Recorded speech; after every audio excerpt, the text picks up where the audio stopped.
I don't know if there's an indication that it's recording. Yes. It's in the top left-hand corner. There's a little red button that's blinking. Is it on yours, Lisa? No. Oh yeah, I see it now. Okay. Yep, I see it. Yep, All we're right. recording. Yeah. I trust you It's then. up there. You're good. I didn't screw it up. Okay. No. Okay, well, it's 3:30, and why don't we go ahead and get started? That's okay with you, Lisa? That sounds great, Ann. Okay. Well, welcome everyone to the NJASL High School Swap Meet. My name is Ann Pasek, and I'm a librarian at the Morristown High School, and I'm co-hosting with Lisa Bakanis. Do you want to introduce yourself, Lisa? So I'm Lisa Bakanis. I am a high school librarian at Cherokee High School in Marlton, New Jersey, Burlington County. Okay. We would really appreciate it if you could introduce yourself and leave your email address in the chat. And that way we can email you the PD certificates and the chat notes. They'll be shared to you. So it would be very helpful if you could put your email address in the chat. Also, you will see the tiny URL link. That is a place that you can go ahead and add your own thoughts in the bottom slides. So feel free to enter that tiny URL in your browser, and then you can add information as you see fit. Okay. This swap will be recorded, and you'll have access to that as well.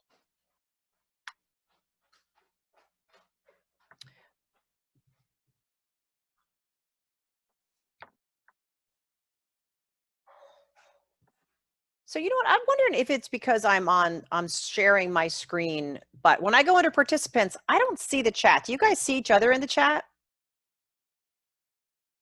I'm seeing some head nods, or there's an earthquake. I'm not. I see people in the chat. Okay. Yep. When I click on chat, then I can see who's in the chat. Yeah, like I want when like you're screen sharing, you don't get to see a whole bunch of other stuff. Because that's taking up your whole screen. Yeah, I mean, I think that's it. So, hey, Donna, could you monitor the chat then? Absolutely. Because if I share my screen, I don't see it. Yep, you got it. All right, thank you. So we took care of that. Look at us. Okay. Problem solvers. All right. All right, do you want to go to the next screen there, Lisa? So I just wanted to, we'll make this available. Well, you'll have access to the presentation and that tiny URL anyway, but I just wanted to just make sure that you knew that these resources were out there. So on the NJASL homepage right now, there's still the Wakelet that was kind of thrown together as we all went into this crazy pandemic together by the brilliant Kim Zito, and people have been adding to that. That's a great source of, all the free stuff that is out there. I know those are the kinds of things that I'm hoping to look at again in the summer when I have a little more brain space left. But the other thing that NJASL added to the website, which is helpful, I think, is COVID-19 resources. And I actually had a hard time finding it because they actually made a new little tab in the tab bar on the webpage for it. But it's here under COVID-19. So and these are all different things that are being added as we go along. So just want you to know that NJASL is out there trying to add things, or if you think of things that need to be added, you just have to let us know. But so that's there's some great resources there, and more of those will be added to those things as time goes by. So that's the NJASL story. So thanks for everybody for participating today. And, I think NJASL, I'll speak as somebody on the board. I'm on the standing conference committee, and, I think the NJASL's been, really trying to reach out to librarians and keep people in the loop. And I think our jobs to be able to, advocate for our positions and worry about job loss and things are more important now than ever. So it's a scary time for everybody, and I know I'm relieved that I signed a contract for next year, but I know that other people are worried about positions being cut and bad budget times ahead prior to the pandemic. So that's my story on that. Is there anything else you want to say on that, Anne, or I'll go on to the next slide? No, I think we're good. that's really good. Just as a reminder, if you came in late, which is fine, go ahead and add your name and your email address in the chat. We will be sharing information with you in your PD certificate after the presentation. Might not be today, but yeah, might not be today, but because I have my happy hour with my book club after this that we do every week now, even though we haven't been reading together, but we still meet because that's what book club does. But did you start at 3 or 3:30? I'm sorry. We started right at 3:30. Oh, okay. Okay. So you didn't miss much. But if you just put your name in, remember to put your name or if you want a PD cert, if you put it in the chat, we will email one out. Jill Mills made them up. So. All right. Thank you. Thanks for coming. What are you reading in the book club? Anything good? Well, actually, I will tell you, and then we'll get back to the topic because it's always important to share what we're reading. Of course. We're reading the Untamed by Glennon Doyle. Who is somebody that was like a Christian mommy blogger and is now like a lesbian feminist inspirational speaker blogger. And we also did, since the pandemic, my book club also did a co-read. We read Shout and Speak by Laurie Halls Anderson. So that was fun. We read the two of them by passing them around from porch to porch. But it's not as easy to be able, we just can't get books out of the library like we used to. So it's tough, but club rules. So, all right. So Anne, I'll pass this back to you maybe to get us started talking about all right. Well, when Lisa and I met to discuss how we would handle this swap, we came up with some of these questions here that are listed to kind of get us started. And then we received questions from some of you. And so we're going to start here just with some of these guiding questions to get us started as we discuss what we're doing in our libraries in this virtual environment. So I thought I would just throw out the first one, managing collaboration. So Lisa and I, as we were preparing for this, we were talking about one of the things that we've noticed we miss is the lack of spontaneity with teachers being in our libraries. So now how are we managing this collaboration? And if we continue into a virtual world in the fall, how can we work off of that or maybe improve it? So throwing it out there, if anyone wants to pipe in and share what you're doing, and you can take yourself off mute and talk about something that's worked for you, and I'm sure others would love to hear it. I feel like every time I press that send button, I'm annoying a teacher with all of the resources that we do have. So I do try to keep it at a minimum. I've joined with a couple of English teachers. We use Google Classroom, so I did start a virtual library page, but I've also been teaming with teachers to do like Library Thursdays and doing assignments there. So I think that's something I would continue if we do this into the fall. And is that different from how you managed, when you were in your library? Did you, or is it an improvement? How do you view that? It's kind of you're building up your website again, your sites and things, and it is a little bit of an improvement. I mean, of course, we work with them just by speaking to them daily and knowing their needs. I do miss the one-to-one, but you are reaching some people that may not, especially because of the remote resources, the database and things for research. You are reminding people that we're out there and what we have. So. Yes. Anybody else have any thoughts on managing collaboration? How are you working with teachers? Anything that you can share? Well, I agree that if I send out a global email, I feel like I'm really being a pain in the ass. There's so many emails, but I'm trying to do targeted, in particular, because I've been there long enough that I know, this marking period, usually this teacher is working on this project. So I'm reaching out individually and I'll say, hey, I know normally at this time of year you're doing, fill in the blank, To Kill a Mockingbird or, Reconstruction. I have a few ideas, like I found this video and I have, and of course I can help your students with the databases. And I definitely feel like the one-on-one helps, especially because they know me. So that helps. Like it would be awful if it were my first year there. So I'm trying to like almost never send any global messages anymore. I'm like, okay, even like, hey, I know you have grandchildren, and I found, even though we're in a high school, I found this new like video of like books being read that I hadn't seen before. I'll send it individually. It's a little bit successful. Yeah. I mean, and especially with the databases, I'll have teachers who will very happily let me take over the class for a day. Oh, great, take that class for the day and work with my kids on the databases and give them a break. I also find, I also find that, Karen Ulrich, I find Gold Ock Academy in West Orange.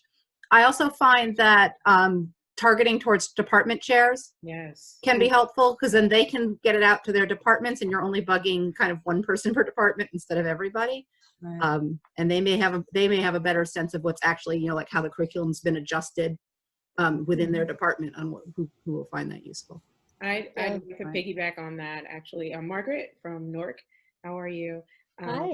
So actually, in collaboration and with what was shared earlier about just inundating the whole staff, I've done that. Since I'm a science school, I reached the science department and I decided to collaborate, give my teachers a break by doing a virtual career day. Where I had my dentist, who's also a prosthodontist, and I'm at my alma mater. She's also an alumni, and she came from she carved out some time from the school at NYU to give us this awesome lecture, and so that worked out really, really well. And so I think I'm wanting to do one once a month based on different disciplines, throughout the department. So that's great. Yeah. The career stuff is a great idea. Excuse me. I'm Donna Emmerich from Ocean Township High School in Monmouth County. We subscribe to NEPRIS. I don't know if any of you use that, but they are offering free offerings. It's career-based database. Oh, Ms. Valenza, you suggested that's where I learned it from. And they're sending out free invites weekly for speakers. It's an excellent platform. It's actually very cheap to subscribe to. It's like $130 a year. So. Donna, it's also the archive is free. And so there are hundreds of already, past events of interviews that you can use, and they're new to the students and the teachers. So could you put that in the chat? Yeah. What's the name of it? NEPRIS. NEPRIS. So ladies, if you want, or gentlemen, I can tell who's on there. I just was looking at who's I can see on my part of the Zoom. Hi, Joyce. But if you go to that, if you go to that tiny URL, you should have access to this document. And if you want to just throw that on a slide at the end. Joyce, I left a couple of your slides that you shared with the middle school on the bottom of this, what we were using as a, yeah, I'm glad. A little bit of a person. We just left them there because they were like, I figured they were handy for everybody, and we weren't sure if you would make it today. I would love, if you have enough time, I know some of the folks were there at the middle school and the elementary one, but I'd really love to pitch a couple of ideas and share a high school story if you have enough time that happened yesterday. Yeah. So let me go through a little bit more of seeing what everybody else, if we can carve out time for you, that would be, I'm sure we can do it. Yeah. And then any resources that anybody wants to add, if you want to just add it to the bottom of, just make a slide and add it to the presentation. Don't worry about if it's pretty. We can always tidy it out. Eventually, I think the goal for this, and correct me if I'm wrong, is we're gonna we're recording these just so that people can hear us blather. But the resources will be posted on the NJASL page eventually, so you'll be able to go back and see it prettied up and everything when we're all done. That's exactly right, Lisa. We're going to put the videos onto the YouTube channel, and then I'm going to curate all of the resources, either adding onto the original Wakelet that we had from our original swap meet, or creating ones that are more, categorized and prettied up, and as you said, so that people who weren't able to make the swap meets still have access to all the resources. Okay, great. One thing I did. Karen, your hand up. Sorry. One thing I did, our seniors are usually in Israel the second semester. They had to come back early, so they've been trying to find things for them to do because normally they don't have classes. I've been wanting to every year take my seniors to a college library for a tour and an info session, and I've never gotten to do it. But I managed to get a couple of panelists a couple from Ohio State and one from UConn to come and speak to the seniors and kind of do a Q&A about what they think what a high school senior should know going into using the college library. I only had a few come, but I hope it's actually something, whether we're live or not, whether we're in person or not, something I'd like to continue to try and figure out each year, because I think it was really useful for the kids that attended. That's great, Karen. Karen, how did you invite your students? Did you send them an email or? We set it up as a Zoom meeting. Okay. I didn't do a webinar with this because I wanted the kids to be able to see each other as well. And I only have 34 seniors, so it wouldn't be that many of them, even if they all showed up. But yeah, I sent out an email with the Zoom link. One of them was a middle school friend of mine who's a Ohio State and Lima director of library now. And she got somebody from the Columbus campus, and the dean. I got connected to the dean of libraries at UConn as well. And so it was a good combination of large and small campuses. And we kind of just talked about the misconceptions that students have and things that they should know. And even a little bit about, if we're digital in the fall, how they can kind of get to know their library right there. So I think it was a program I'd like to actually continue, maybe even virtually, even if we're back in school, because I think, we could get you in touch with first year experienced librarians at some of the universities. And I bet the Rutgers librarians would be really happy to help. I would love that. Let's work on that. The other thing you might do in a Zoom meeting with some of your seniors is to do a kind of scavenger hunt on the library websites of the university they want to go to. So that the library website for the university is not going to be foreign to them. They won't be able to get into the databases, but they can see the interface. It would be wonderful, actually, as you were saying, Joyce, if we could get something that was organized, widely beyond one school, but a webinar that was being presented by some, college librarians that we could open to seniors from around the, state. That would be actually really fascinating. I think. I have a team right now that's doing a research study with me, and most of them are the instruction librarians. Let me reach out and see if they'd be willing to do that. That would be amazing. Yeah. Okay. You know what? This is Deb. I'm going to jump in here. I work with Anne, and we're not doing it this time just because of being remote. But in the past, we used to do a project with high school seniors at the end of the school year where we had them go to the university or college that they were planning on attending. And we asked them, it was kind of a scavenger hunt. They had to find out things at that university library. So it made them a lot more comfortable about the school they were going to. They loved working on that project. It was a lot of fun for Anne and me because we got to see where kids were going. One of them actually got into a chat with one of their librarians, and the librarian spent all this time with this student, getting to know the student. It was really, I love that lesson. And maybe Anne and I have to think about this if we're going to remain in a virtual setting next year, how we could do that virtually. I think this year would have been tough because I think a lot of students actually don't know what they're going to do with college. From what I'm hearing, a lot of kids don't even want to go off if it's going to be virtual and not in person. So for this year, it wasn't good, but once we're back in school, I think it really is a fun thing for them to look at the college. And what we did for those students who weren't going off to college, we had them think about where they'd like to live and to look at the public library in that community. Good idea. Yeah. That's great. Yeah. All right. Excellent. I have a great idea now. I've left this has been worth my while. Just one great, awesome idea. Can you guys give me a sense not even that far. Can you give me a sense of what the best dates or times might be? Not specifics, but like when do the seniors really tune out? I mean, they've taken. I've been there. They've taken the APs, right? And now, Right. and are they still thinking they're in school? Yeah. I can say I wasn't last year. I can say that I have a lot of seniors who, under the not normally, but this year under the circumstances, they're done.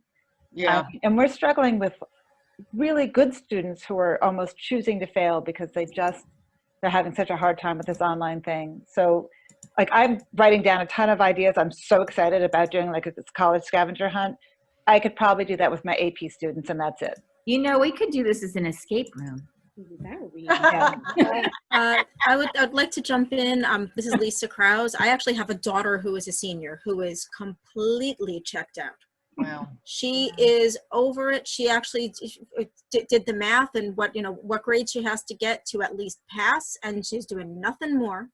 And this is a kid who she got into SUNY Binghamton University. That's my alma mater. Mine too, which is why I'm calling it SUNY. You can tell. I used to call it Harper. That's where I got my my undergraduate from, is Harper. Let's talk. Anyway, and that's actually where I met my husband, but that's besides Me the point. too. We have to talk after this. What dorm?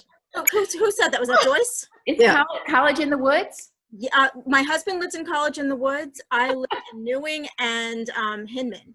Oh, we need to talk. Yes, and my son But not now. Anyway, moving on. So sorry about this. Anyhow, the point is that I can see just living with with my daughter, like, and granted, with COVID and everything, but at this point, they're pretty much checked out. They're moving on. I think for college things, they're looking forward to going to college. So if you're hooking it onto their college experience, now is a good time once They know where they're going. Once they know where they're going, once they've made the decision, once they're looking forward to it. Obviously this is just a weird time because nobody knows what the heck they're doing. Are they going to be online? Are they going to be in school? Are they going to go to school and then have to pack up 5 minutes later and come home? Everyone's really confused right now. I've got 2 other college kids also, and we don't know what the heck's going on for next year. So it's a lot. It's just a lot. But, I'd love to know, and that I'm really curious about this, with the idea of the scavenger hunt and all this, and I can put this out to my kids and maybe some will jump on it. But how do you get buy-in from the kids? Like, are you working with specific teachers? Or, because even at this point, especially with COVID, teachers aren't even returning my emails at this point, and this is my friends.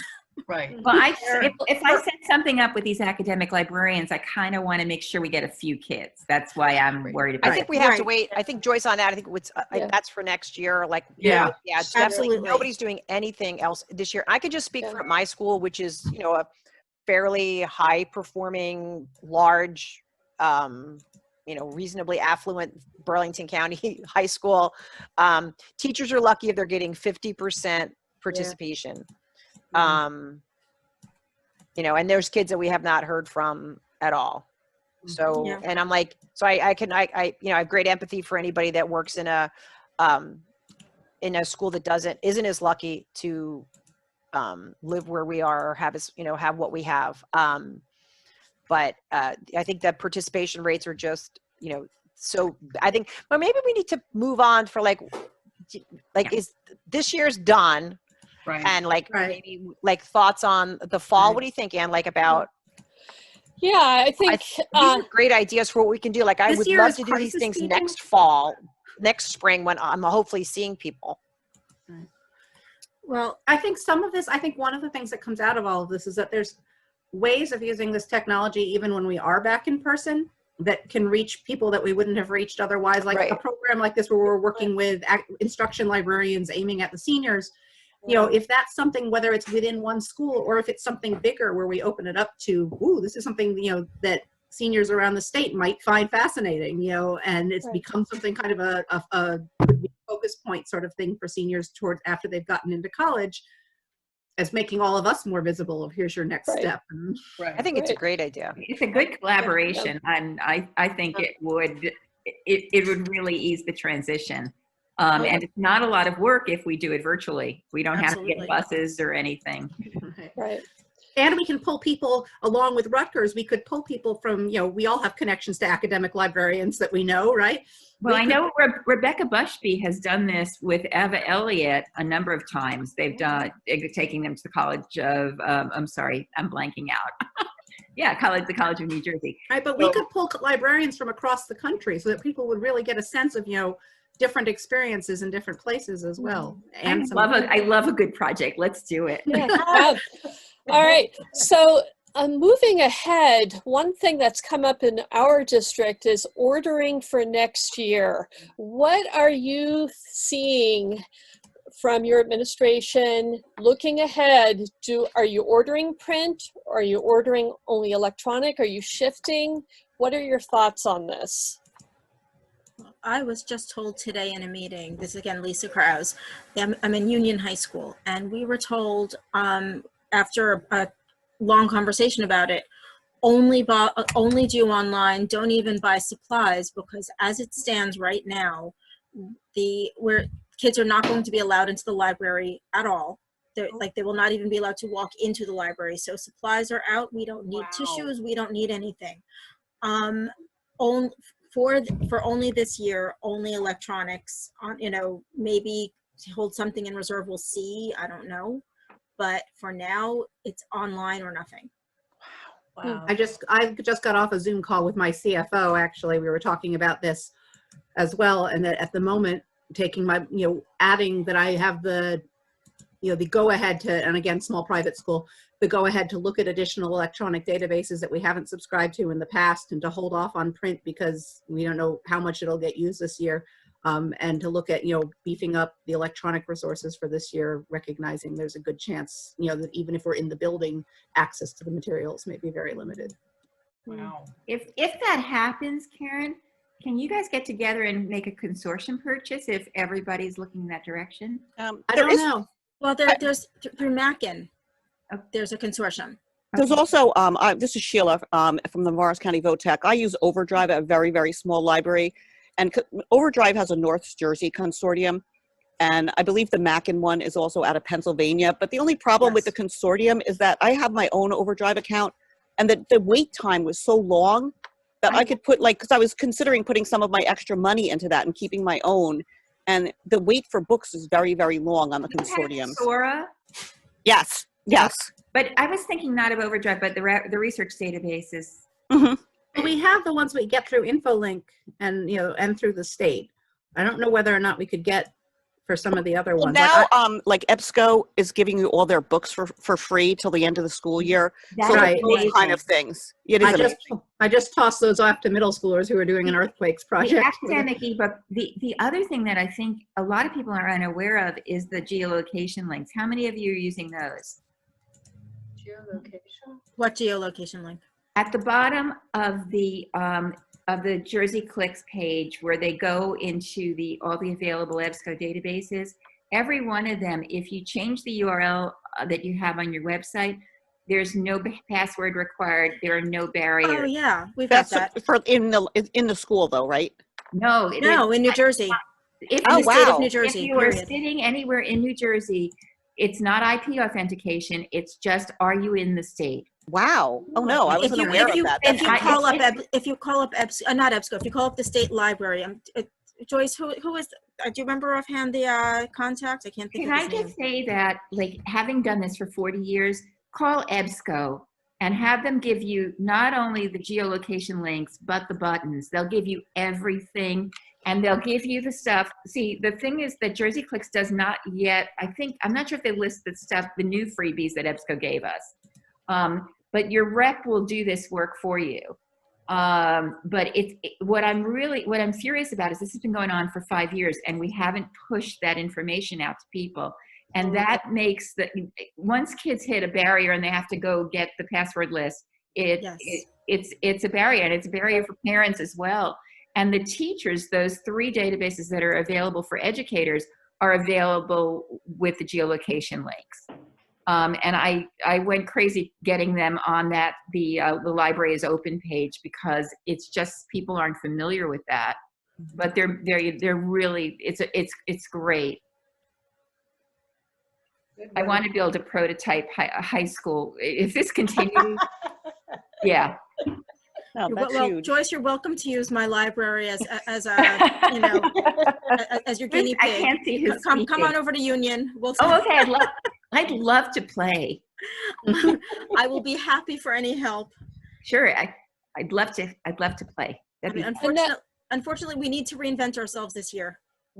Yeah, my aide used to say that LibGuides were my crack. At the drop of a hat, I'd build a new one for anybody for any reason. Speaking of LibGuides, does anybody use their Lib Answers service, the chat? I'm an adjunct librarian at Raritan Valley Community College, and I use it there. It's very good. Because I was thinking that, figuring out a way of having really easy, accessible chat to the librarian on the hours that you're available, obviously, to answer the questions. But if I could set that up so that I could get teachers to embed those on their classroom pages as well, so that when a kid is going to, their class page, they're also seeing a, ask the librarian, chat as a way of, making sure they realize we're there in a really, really easy way. So I was kind of thinking about chat widgets and embedding them in other people's classes rather than making them come to the library page to find things, seeing if I can get teachers to, stick them on there. Yeah. I don't know how expensive it is, but it is. Yeah, I just put in a request for info. So it's very easy to use. Speaking of that, there's also, you do have the discovery widget that the state provided too, right? It's a free widget that searches in a one search across the state database purchases. And a lot of people aren't aware of that either. I'm not aware of that. Oh, we didn't know that. Nope. I'll go find the link. Great. Yeah, thank you, Joyce. Yeah.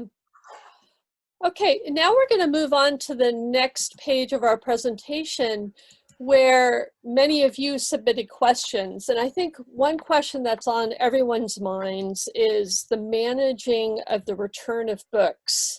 Are you getting guidance from your administration? What are your thoughts on this? I know my co-librarian and I have not heard anything. So we're just kind of in a wait and see pattern. How about you? We got 2 hand raises there. So I can't see who's raising their hand. Well, I don't know why I can't see it. All right, just jump in. If you raised your hand, go ahead and jump in. And it's Martha Hickson from North. Thanks, Martha. Oh, you're welcome. Hi. With great difficulty, I've had to be a pest and nag, but the only books I really care about getting back in a timely way are those from seniors who are graduating. Yeah. They are putting together a schedule, I believe the week of June 1st, for all students to come into the building on sort of an appointment basis. They're assigning kids a half-hour time slot based on their grade level and last name. And among the stops they can make during that time will be seniors can be returning their library books. And then I'm also providing kids with instructions on how to place a hold in the library catalog so that if they want to request their summer reading titles, they're allowed to read anything they want. As long as they place their hold request by the 28th of May, I'm then going in on the 29th to pull all those requests, organize them by class year and alphabet, so that I can also circulate books during that week when the kids are coming in. But all the other books they can just hang on to. And then I'm just going to, any books that come back, they are going on a cart. I am not touching them. And they're just going to sit until they're safe to touch. Great. Great. I was actually thinking about that for next year as well, whether we're virtual or have limited access to the library, of doing hold lists and pull lists and making it somehow, if I can work it out, to have kids pick up if they want to check something out, with figuring maybe that out if it's safe. That's my plan for next year, is literally have a rotating, like, books that come in today go into a box, they go in my back room, they sit there for 3 days. I don't care if they're not processed for 3 days. There's just not going to be a fast turnaround. Let whatever germs are on there die. I mean, that's what my essential same plan for this year when books get returned. Administration just hasn't said yet what that process is going to be. But there's going to be no more somebody returning a book in the morning and me getting it into somebody else's hand that afternoon. Right. Right. I moved my book box up to the drop box up to the front of the school where the students are coming in for Chromebook repairs and things like that. LaDonna brought up a good point. Find out when your yearbooks are being disseminated unless they're being mailed, but that's a good time too. But I think we're going to have to write off a lot this year. Certainly not charging for it. Yeah. Right. Okay, so great ideas, and I think a lot of it will be determined by your administration, but as Martha pointed out, I don't think it hurts to ask the question.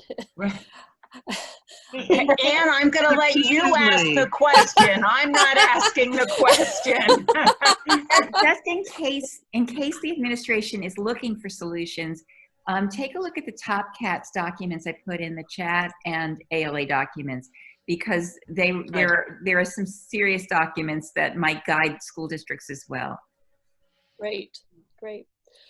A couple questions here about books. Free ebooks seem to be K-8. Does anyone have sources for higher levels? And then we have a question about solutions for class sets of books. So it'd be great to get some input from people on how you're handling these requests. Can I just speak real quick and then about the class set of books? I put that one on there. You know, we went out so quickly that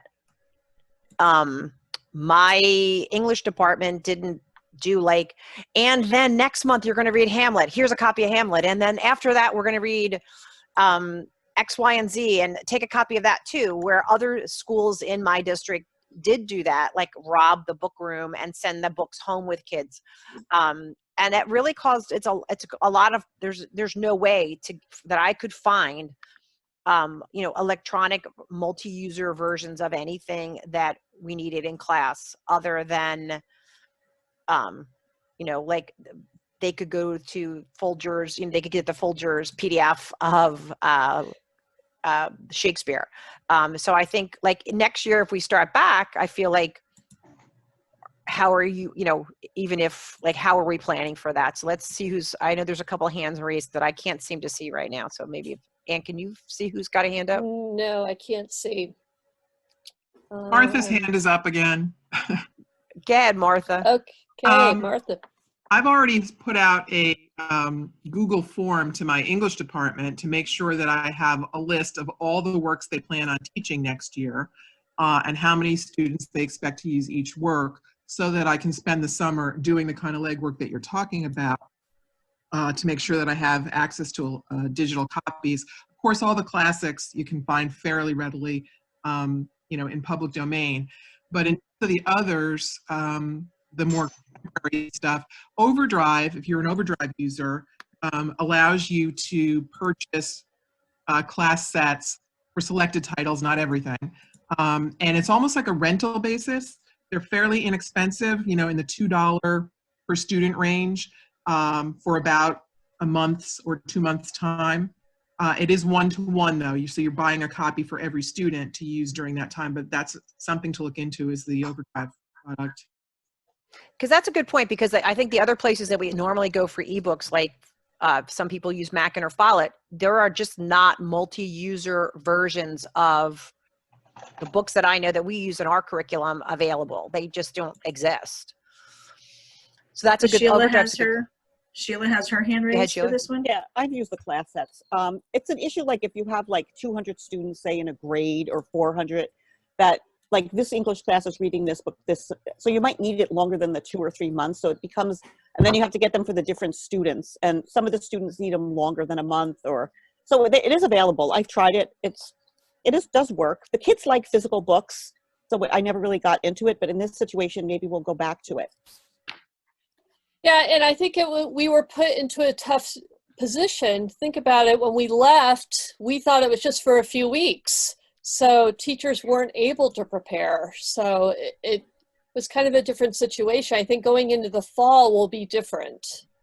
Right. Like I think anybody that doesn't hand out more work than the kids need should just, that's their bad. Right. We're always going to carry more stuff in our backpacks and bring things home and not leave as much in our lockers.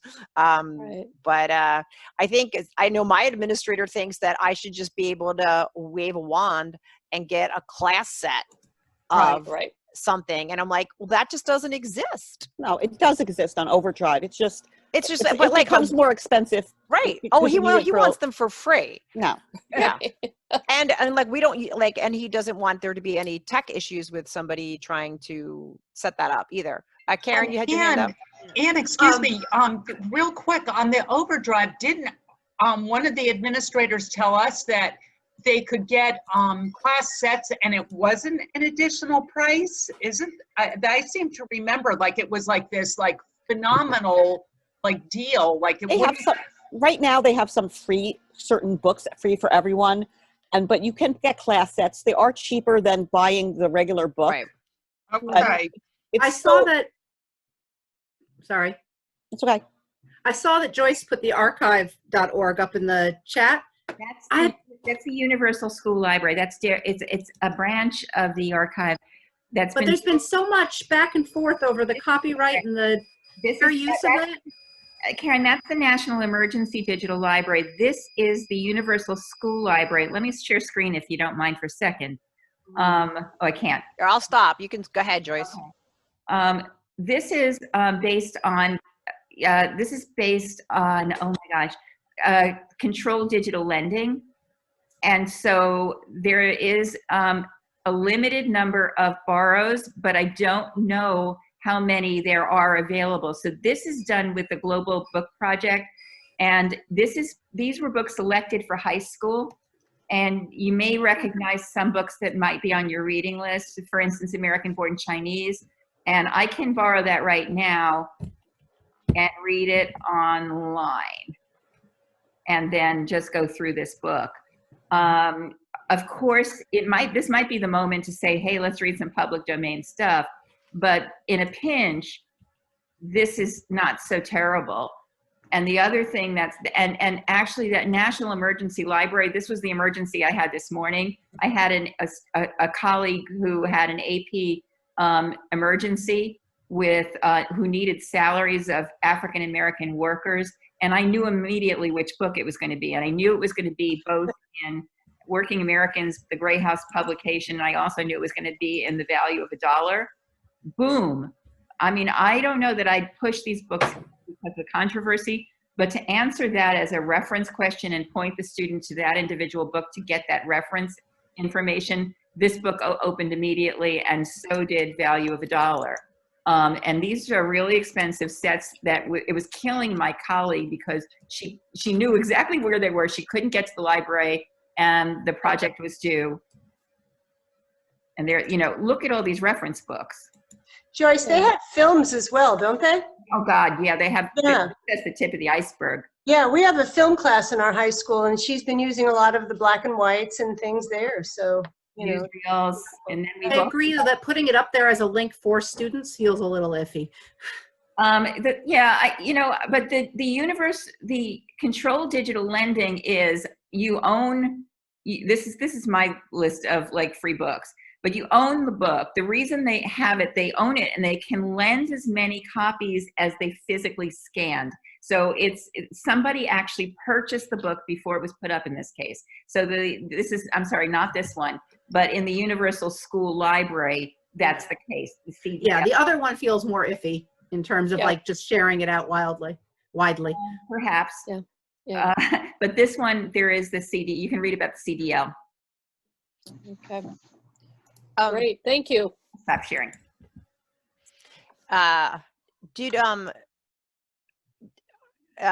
Joyce, were there a couple of, I'm just looking at time.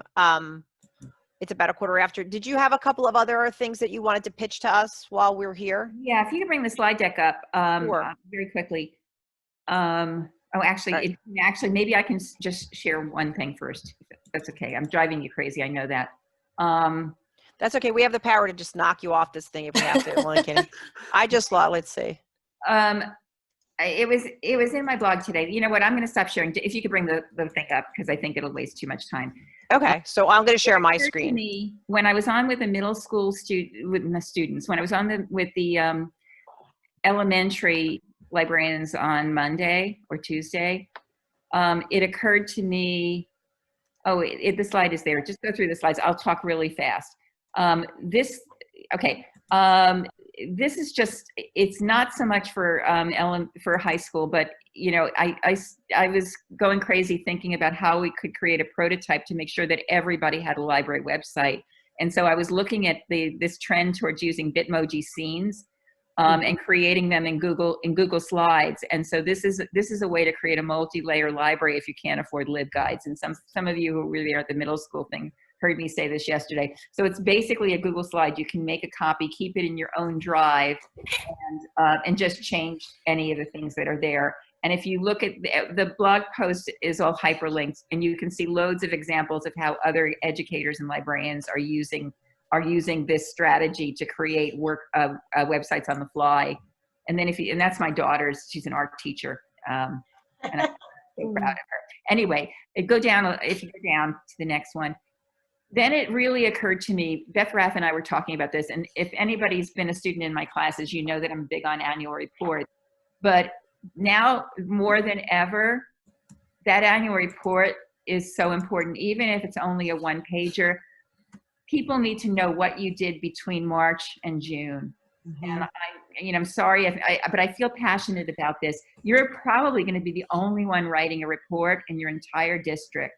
And if you can document what you did, it will show you as a real professional, reflective professional, especially if you say, you know, I have a sense that we might be going in this direction in the fall. Here's what I've already got planned. And so I wrote a list of things that are possibilities for it. You can ignore me if you want, but I really think it'll make a difference because big decisions are being made between May 1st and July 1st. And your district, your mileage may vary, and then go down if you don't mind. That's just the access to my students will know I'm big on Pearl Trees. Just like a lot of the free stuff that's out there, including SLJ's publisher directory about who's saying you can use these books online and there won't be a copyright issue. And then there's the books that are on COVID specific subjects. And then if you go down another one. I don't have, that's the last one that I had. Okay, then if you go up, I just want to point to the template you're using. Sky and Tracina and Beth Raff, and I think there's one more person. If you go back up to what you were doing, that template was actually meant as a social media card. We're still working on making it prettier, but what we thought would be good is if you tweet out or do an Instagram post, we're working on an Instagram version of this. If you share what you're doing, so yeah, at the elementary level, they were talking about bedtime story hour, and somebody else was talking about virtual battle of the books. So the idea was that the center of the card would be blank, and when you tweeted or did an Instagram post, you'd have a URL of something that you were doing. We'd use the hashtag NJLIBS, still serving, and then at the end of this thing, we could gather evidence of all the things New Jersey school librarians were doing during the pandemic. And you could also use this really just to promote your stuff. So you basically just have a Google slide, you can grab it, stick your stuff in the center, and then at the end we have total state evidence of what's been going on. And then it would be a nice way. And then what we're gathering, Tracina and I, through Jill, we're gathering the important hashtags. You could even, tweet to the governor, include his handle on this. And we have lots of people in the Board of Ed that we're going to suggest. So tweet it to your local people or tweet it well beyond. But tomorrow morning at 7:30, we'll have our final meeting, and then we'll be able to get this stuff out. And we'll do an Instagram version and a Twitter version, and probably the Twitter version will probably be the Facebook version. Sorry, and that's all I have to say. Okay, that's great. Thank you, Joyce. And I think you've brought up a really good aspect with the annual report that kind of goes along with the theme of keeping ourselves relevant. And someone asked the question, suggestions for showing admin what we are doing. Mm-hmm. And I think we should discuss this. How are we making ourselves visible? I think with an annual report, you should include statistics. Administration loves data. Mm-hmm. So I know Deb and we track our LibGuide stats, and they've gone through the roof during this pandemic. So we need to show that to our administration. What are you doing that's making you visible? Any hands raised on that? I don't know how visible I am as a librarian, but I've been kind of the point person for Zoom and Google Apps for my school, which has kept me very visible. And although I'm not doing as much research and stuff and not as much face-to-face times with the kids, I'm definitely being noticed and aware of, because I'm, behind the scenes keeping a lot of the just making sure teachers can actually teach running. Wow, that's a good thing. Again, we're a small private school, so we don't like have a big separate ed tech department or something. So some of that has always fallen on me, and it's just become more so in a way actually that since I can't do many of the things that I would normally do face to face, it has kept me much more, my worth is known even if I'm not doing in my traditional job. I think Martha had a hand up. I'm still here. Hey. I've been doing a weekly newsletter for students with information from the library, and so the administration sees that. But in terms of the broader teacher population, again, I'm very sensitive to them being overwhelmed, and I think that spontaneity is highly overrated in this environment. They want structure, not ambushes from the librarian. Reaching out to the teachers in a newsletter format about every 10 days to 2 weeks, almost like a digest of things I'm finding for them. So those are some of the things I'm doing for them. And of course, as everybody did, I set up a section of my website with resources for teachers where I'm putting things constantly, labeling them with new so that they're easy to find. I don't have a hand to raise on my Zoom here, but this is LaDonna. Hi, LaDonna.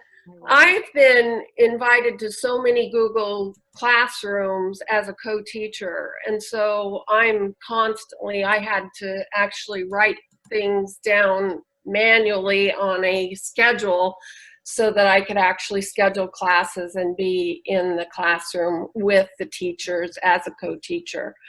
And with that, I'm also in all the announcements in the Google Classrooms, so I know what lessons are coming up, so I can be proactive. I've made so many screencast tutorials like up to here on it, but I'm meeting with individual students. I just got off just before I came on here with a student that just wanted to get some books to read, and so we just had a Google Hangout together like that. But I'm also involved in clubs that we're continuing. And so I'm providing information for the clubs in the forms of like constant contact sort of newsletter things that I'm doing for the clubs. What else am I doing? Okay, great. That's awesome. Yeah. Anybody else want to share? A question? I think Peg Dolan had one. Dolson? Or are your hand still up? Can I tell you about a project one of our elementary librarians suggested? Okay. Yeah, I had to unmute. Oh, I'm sorry. Go ahead. Go ahead. That's okay. No, I struggle also with outreach and trying to get students to come, and I asked for if anybody wants to add me to your Google Classroom, I would love to. Please add me. So I did have a couple, mostly a couple of English teachers, a couple other people. I also opened up a lunch with the librarian Zoom every day at 12 to 12:30. Oh. I have yet to have a student join me. It's really frustrating. But two of my English teachers have included me in they're having some online debate on To Kill a Mockingbird. So I'm going to be joining them for the debates, and I've provided resources for them for that. What else? Oh, and when we first locked down, here's something. My son turned 17 the first week into the lockdown, and he was so depressed that he couldn't see all of his friends.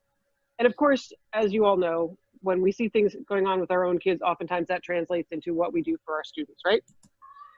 Well, I started gathering, I figured out a way to get on Power School and get everybody's birth dates, all the kids' birthdays. So every time somebody's birthday comes up, I send out an email to all of their teachers. And I say, hey, Joey's turning 17 on Friday.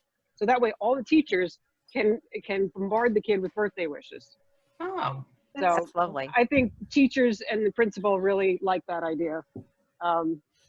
Because, yeah, I mean, this was before my son turned 17, before it was the norm to do these drive-by parades and stuff. And I was like, you know, all of our kids are having birthdays.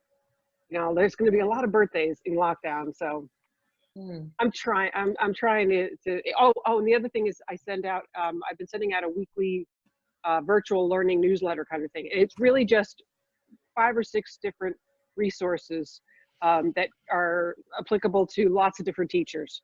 And if I can get like a free trial, I'll put the login for that free trial, or you know, things that we don't normally use when we're in the school, but are great resources for online. Thanks. I think Sheila has a hand up now too. Sheila, you want to go ahead? Yeah, one of the things I did was help them, one of the admin assistants create the morning announcements with a Screencastify. So the administration really liked that because everyone kind of got involved, and we used a Wakelet to put what's happening on the front web page, and it's easy for them. And it's again run by one of the admin assistants, so it kind of like gets them more involved of what's happening in the school. But you know, also embedding. I think when people ask me for help on something, and I'm like, hey, what are you doing in your class? And then I always like join in, and so I'm like embedding in the classes, which people like that. I think that they're so burned out of themselves, so you know, embedding and trying to help them with their research, seems helpful. Hey, Martha, do you have something else you wanted to share? Or still your hand up? No, I'm sitting on my hand. Okay. I've done some fun projects. This is LaDonna again. Like during National Poetry Month, I did a poetry challenge to the students and had them write an original poem that was based on quarantine or being, you know, sheltering in. And that's a very broad topic. It could be missing your friends, virtual learning, like it was very open. And I had a lot of good response from that. So, and I had the students videotape themselves reading their poem, and then I sent it out to the administration and the Board of Ed and all that kind of stuff. And then I did a creative writing challenge. I have the good fortune of having a daughter that's a professional storyteller.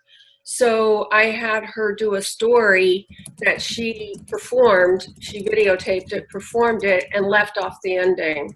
And then I sent the video out to my students and challenged them to write the ending to the story. Then Rachel selected the winner, and she performed back their ending to the story as well as the original so that they could see the original. That's awesome. That was really a fun project.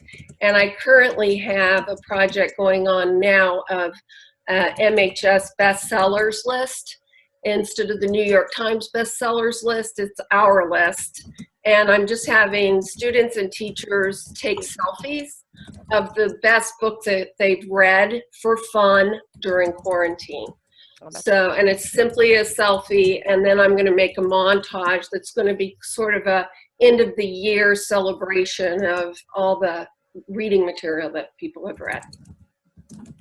Great, great. Well, wonderful ideas, everybody. Did we miss any questions in the chat that people didn't get answered? Just pipe up right now if there's something we missed. We just have a couple minutes left.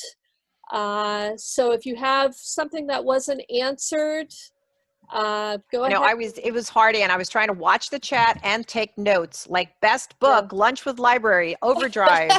I'm looking at all the crazy notes that I have. And there was one question about feature films. I'm not sure that was completely answered, but we might want to just bring that vocally out before we go.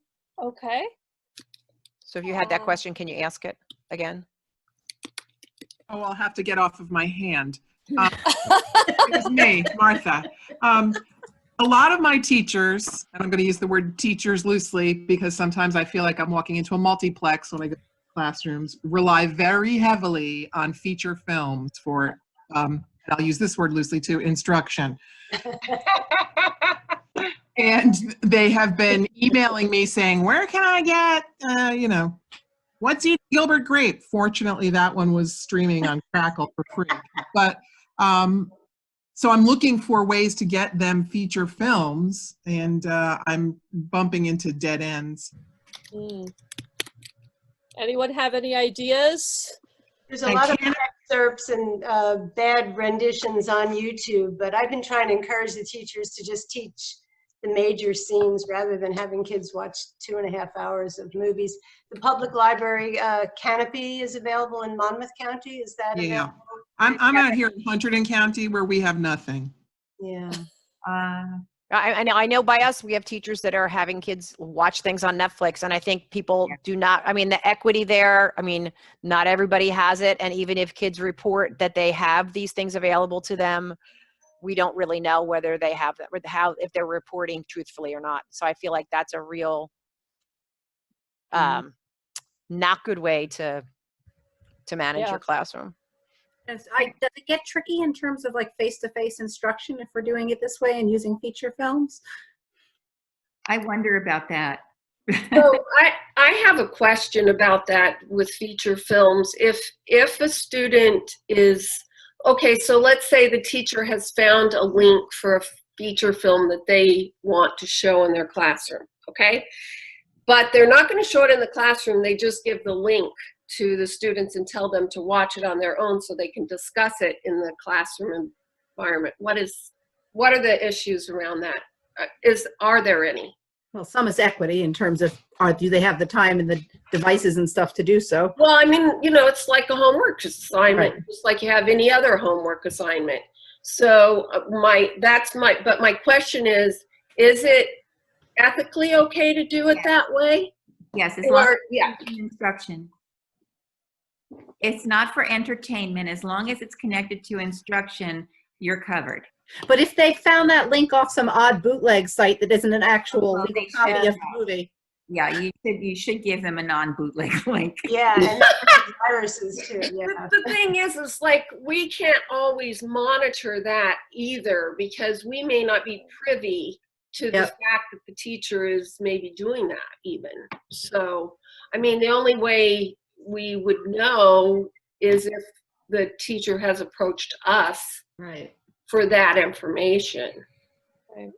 And I do think that a lot of our teachers, they, you know what, I see the link and I like it and that's what I'm going to do. And if you're not privy to it, there's no way you can police it either.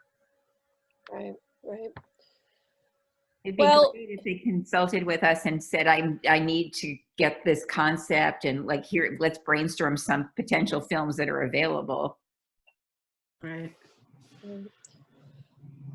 All right. Well, we've had some great discussion today. I think a lot of really interesting topics have come up. I hope you have all gleaned some interesting ideas from this discussion. If you put your name and your email address into the chat, you will be receiving information. You can go to the tiny URL and have the presentation. Anything else, Lisa, in closing? No, I think eventually, if I recorded this correctly on Zoom, this will eventually get up on the website. We'll email you a certificate saying that you participated if you want one. And yeah, and I'll leave we'll pretty this document up and it'll be on the website eventually, but for now it'll be at that tiny URL for you to be able to gather anything from there. I think it's great that on such a nice day, you gave the time to come and hang out. You know, I said to Thank you to you guys. The weather is going to be against us today. I'm like, it's so beautiful out and it's going to rain tomorrow. So I know it was hard. It was like I said, I apologize if I was missing your hands being raised. I was so busy writing down notes for things. Like I want to do so many of the things that you suggested today. Yes. So it's so nice that we're in such a friendly village that shares. And I know there's never as many of us high school people as there are when we go to conference or anywhere, and there's all those elementary school people get in our way sometimes. So it's so nice to just be with fellow practitioners that are missing their high school students and prom and trip and graduation and all the things that we're missing this year. So hopefully this time next year, it'll all be a bad dream. But I thank everybody for giving their time and their creativity and their thoughts today. It was just great. Yes. And I have to take the time to publicly thank you for taking your time out. You're not even members of the Professional Development Committee, but here you are spending your time on this beautiful afternoon. I know that that was a sacrifice for you. And Joyce, thank you for being here on all 3 of the swap meets this week. That was really quite a treat for all of us. And Thank you, Joyce. The stuff that you shared with us was terrific. So thank you very much, everyone who was here, but especially a shout out to everybody. All right. Thank you, everyone. Thank you. Bye.